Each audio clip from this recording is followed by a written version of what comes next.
Hi there. Thanks for being here. Namo Myoho Renge Kyo. So let's talk some basics. I'm going to do a series of these. I'm going to try to limit them to 10 to 20 minutes max on topics I've talked about many times in the context of other sutra, goshos, writings, so on and so forth. I've got playlists on under headings of certain subjects that constantly come up as we practice Buddhism, study Buddhism. But I'm going to reinvestigate a lot of those. They've been up for many years, and it's time for a refresh. So, here's number one thing that comes up. Well, there's several number ones, but I'm going to start with this one. We have this mandala, the mandala of Gohonzon, our enlightened Buddha wisdom, our enlightened awareness, our clarity of thought, our Buddhahood, our Buddha-ness. There's all kinds of words to try to describe this thing that defies description. And so how can we understand, each of us, how to approach that? What should we have in our minds when we chant specifically to this mandala, with the objective? What is the objective? How do we wrap our minds around that? What does earthly desires equal enlightenment mean? Do I chant for stuff? Do I chant for things to change? Do I chant for somebody else's well-being? Do I chant for hot water, a new car, a better job, a better relationship, finding Mr. Right or Mrs. Right, or on and on and on, right? How do I do that? What does that look like? Okay, I hear you. And in my mind, I think, well, I've talked about that in many different ways in many different videos. Why does this question persist? And so I asked myself this question. Guess what I did? I went to my mandala. I chanted with focus to have the answer come from within my life. And I think just in asking the question, I answered a lot of what your questions are.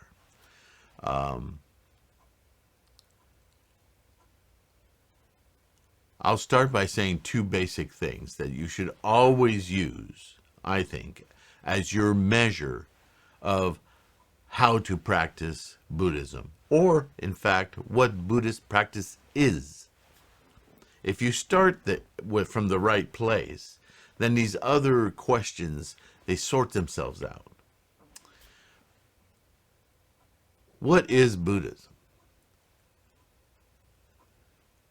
It seems, as you read, or as you talk to or watch different videos, it adds up to seem quite complex, very complicated, a lot of words. Even chanting sounds like words, although it isn't.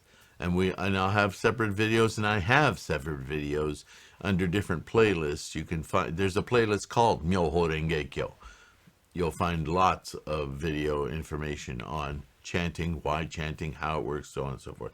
But that's not what this video is about. This video is about what should be in my head when I go to Gohonzon.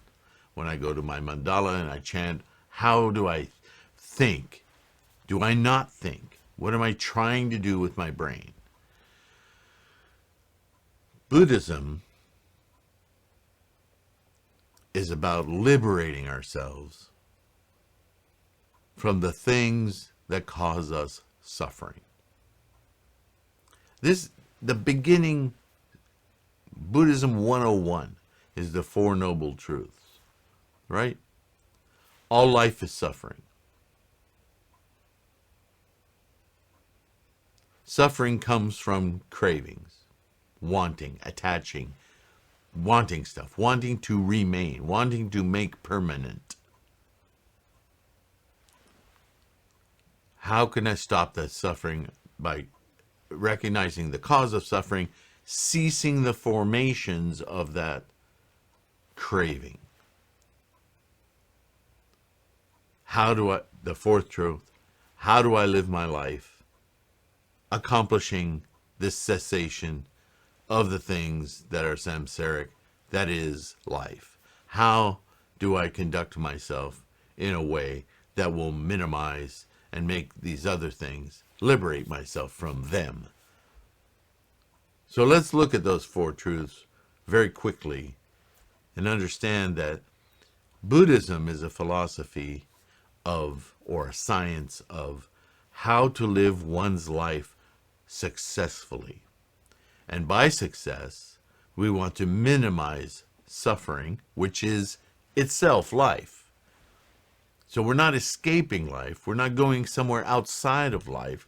We're not leaving life. We're not hoping for something after life. We're not trying to annihilate anything.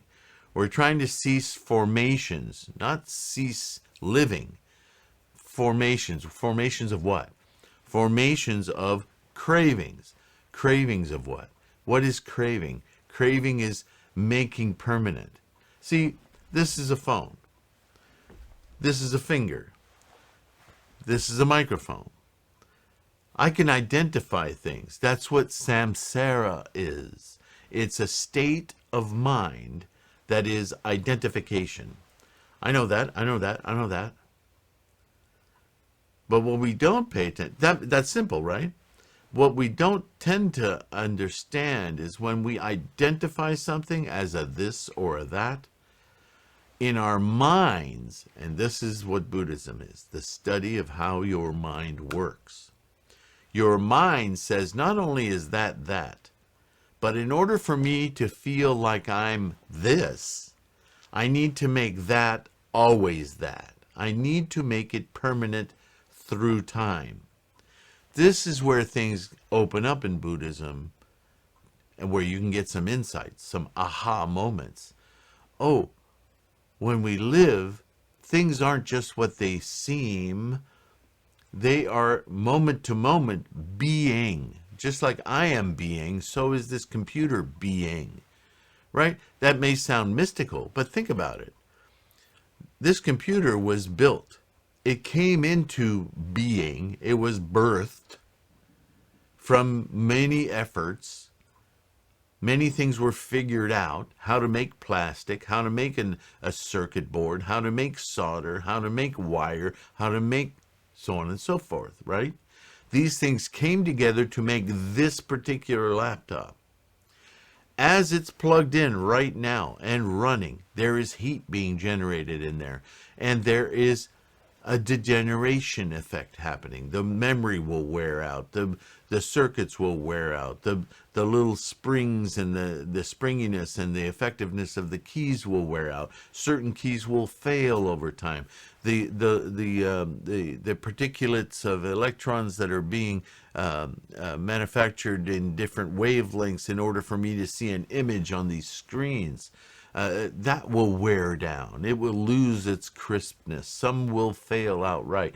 Eventually, over time, this laptop will be a hunk of metals and plastics, and it'll be expired. It will be no more. It will degrade, maybe centuries, but it will degrade. It will eventually be no more. What we identify as Buddhists is this isn't something that happens in the past and the future. This is something that is happening right now. A moment ago, this laptop was younger and less worn out than it is right now. Just like I, at this moment, am an older, different person than I was the moment I began this video.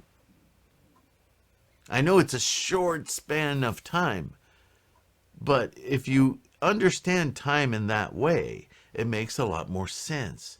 What does it make sense of? The way the mind works. So if you understand that Buddhism is about the way the mind works and how we can ameliorate the way the mind works through our understanding of the way the mind works, then we can live a better life. Catch ourselves when we're being attached to stuff that it's causing suffering. Learn how to live a life less encumbered by these weird little tendrils with hooks on them that our mind is putting into everything to make it permanent, because permanence is an illusion. Everything is in a constant state of change. And if we can realize that as we're going through life, then everything seems to have less weight about it. When things change, it doesn't knock us off our balance, because we expect, oh, it's changed. Oh, it's changed in that way. Oh, isn't that interesting? Instead of saying, no, it's changed. Yeah, it's gonna change. Do you see? You detach. You liberate from. As a management class would say, you manage expectation. Not that things are always deteriorating. That's not what I'm trying to say. What I'm saying is things are always changing. Change isn't a negative thing. It's a real thing. It's the process of life. Aha! That's what Buddhism is about. It's about perception. It's about our mind. That's why attitude, intent, those are key ideas to keep in mind when you're practicing Buddhism. Now, full circle. Attitude, intent, impermanence. When we turn to this mandala and we chant Namu Myoho Renge Kyo, whatever is in your mind, and I will put it this way, if you're struggling really hard with something, maybe you're scared to death about court tomorrow morning, maybe you're not sure if you should be ending the relationship in the flurry of emotions that's gone on, and you take that to Gohonzon.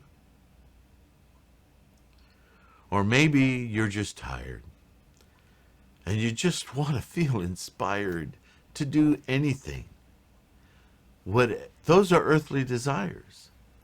That's what that means. Maybe you're worried about losing your job because your stupid old car just won't keep running, and you're embarrassed as heck to tell your employer, again, my car broke down, and your employer's looking at you like, really?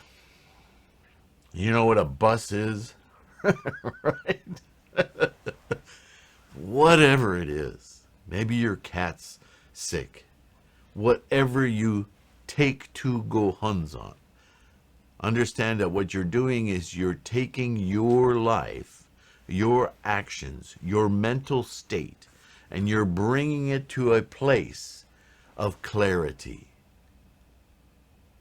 That's the attitude that we always take to Gohonzon. Gohonzon is our Buddha wisdom. It's our path, our own personal path to our enlightenment, our enlightened mind, our clarity.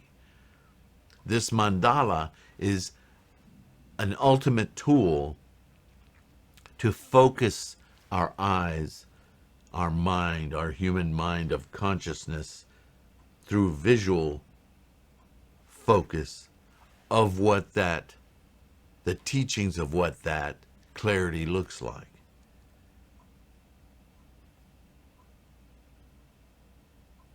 So when we chant orally, so that we again focus our human mind, our hearing, our sound making, our vibration in our body, along with our eyes focused on the mandala, we can invoke our Buddha nature, our Buddha mind of clarity, and ply it to whatever it is that we're experiencing in our human life, that we want to be liberated from.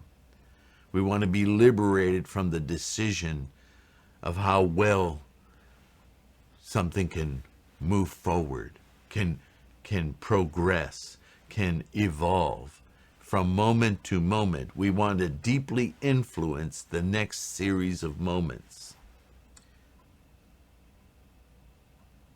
So that, again, we take this to Gohonzon in a moment-to-moment life realization that we can influence positively or negatively. And if we take it to Gohonzon, we are trying to influence positively. And sometimes, many times, we don't know what that looks like. That's why we're in a moment of crisis.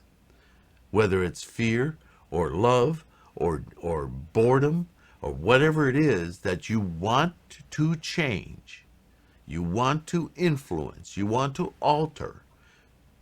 Influence, I think, is the best term. It's often been said, chant for the best result. What does that mean? Well, what's the best result look like? You don't have to know. What you want to do is positively influence. What does it mean to positively influence? Again, think back. What is Buddhism about? Living life well. Living a life freed to some degree from our attachments, our desire to make permanent. This is our suffering. You see how it's a very easy analysis of saying life, everything is always changing. So whenever in our samsaric condition, we observe, identify, and attach ourselves to an idea, thing of anything, whether it's a mental construct or it's an actual physical thing, we immediately make it permanent. This is that. And that ultimately causes suffering because it's never that. It's a thating. Add an ing to everything. It's being.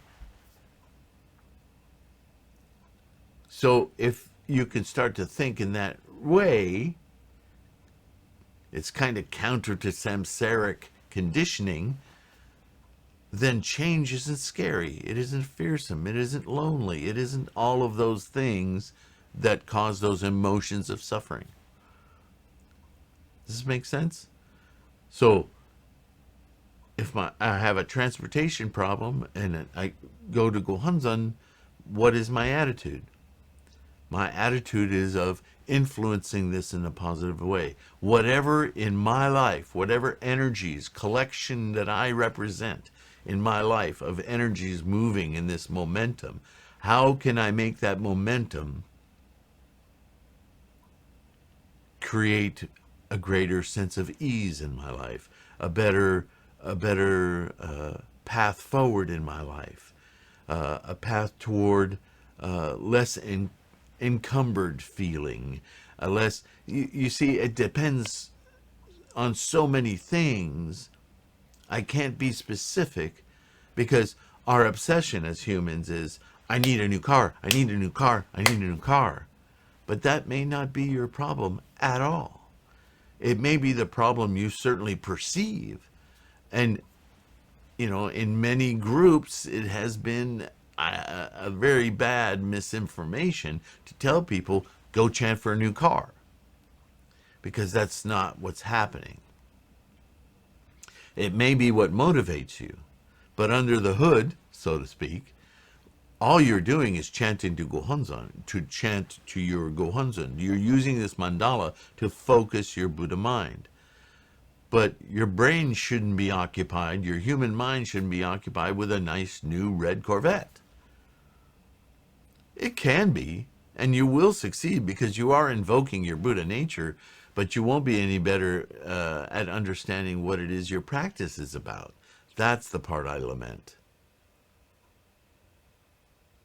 I mean, if it's working well enough for you to chant for a new Corvette, then go ahead. But that's not how Buddhism is working.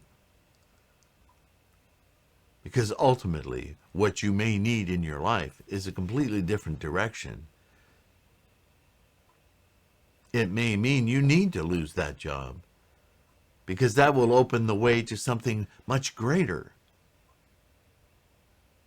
Do you see? What we chant about always is liberation from attachment, clarity of vision.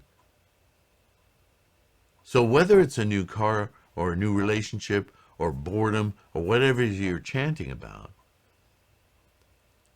the chanting is an invocation of your enlightenment and an influence, a Buddha influence, toward the way the momentum of your life, not anyone else's, your life is moving toward liberation, toward clarity.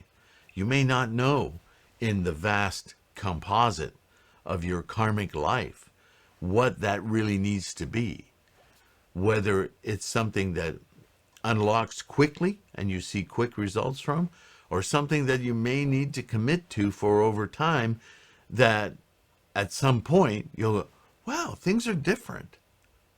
Wow, it must be all that daimoku. But you won't actually know what actual statement it was.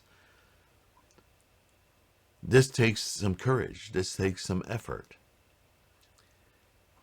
You have to be sincere. If you sincerely want to influence your life positively, then you need to go at this practice with zeal, with conviction. Things are going to change. Whatever they need to do in order to change, I want them to happen. I want this positive change in my life. That's the kind of ichinen to take to Gohonzon. And if it's a red Corvette that brings that about, cool. But it's not like Aladdin's lamp. You don't wish for something and it happens. What you do is you commit to clarity, wisdom, and a life, just even if a little bit more, released from those attachments that are creating suffering. Don't pretend to understand them. Just invoke your Buddha nature to work, to get to work. Even if sometimes you're so fed up with everything going on in your life at the moment that you go to Gohonzon and you chant and you say, ah, damn it, I want this to change. Cool. I'm not saying to get angry at it. I'm saying with that kind of will, I will influence it. How much more is your influence powerful if you're that committed? It will change. Things will change. And you will notice. Now that's personal. And if we want our aunt who has breast cancer to ameliorate, it's hard to envision how changing my momentum in life will affect her. But consider this. If you go to Gohonzon and chant for your aunt's well-being, which you don't know what that is. You don't know if that's healing her cancer or if that's healing her mind about her situation, her life, her cancer, because you don't know her karma. Go with that ichinen. Go with that will. Maybe she gets better, maybe she doesn't, but one thing that will change is her attitude, because that's what Buddhism is about. What's going on in our minds. We want to alleviate suffering. That's what Buddhism is about. It's a mental exercise. It's the way the mind works. And if you're chanting for your aunt, betterment, less suffering, perhaps she can beat away this cancer, perhaps not. But whatever it is, she needs to have a better quality of life, a better life condition.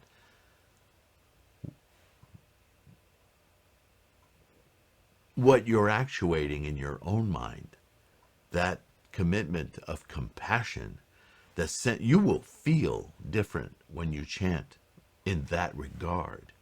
That's changing your life too. And it's enacting your Buddha nature throughout your entire momentum of life. It's not that you won't be doing anything for your aunt. You definitely will be. We're all energy fields intermixed. So you will be affecting her life. Buddhism, I'll say it again, is all about affectation, influence. But don't forget that you're influencing through your own Buddha nature. So you will be affected. And it may be that your affectation, when you go visit your aunt, will radiate powerfully to her. And it may be just that you give her one wonderful day where she feels so precious about life. Just because you came into the room, you will affect her life. Through Gohonzon, we can reach so much deeper, more profoundly. We don't even know the power of that. But you'll know that it's happening. You'll feel it. I guarantee you. All right. We'll talk about this again. I don't know how much I went longer than I wanted to. But this is an important one. Our attitude. Our attitude is everything, because that's the way we use our human mind.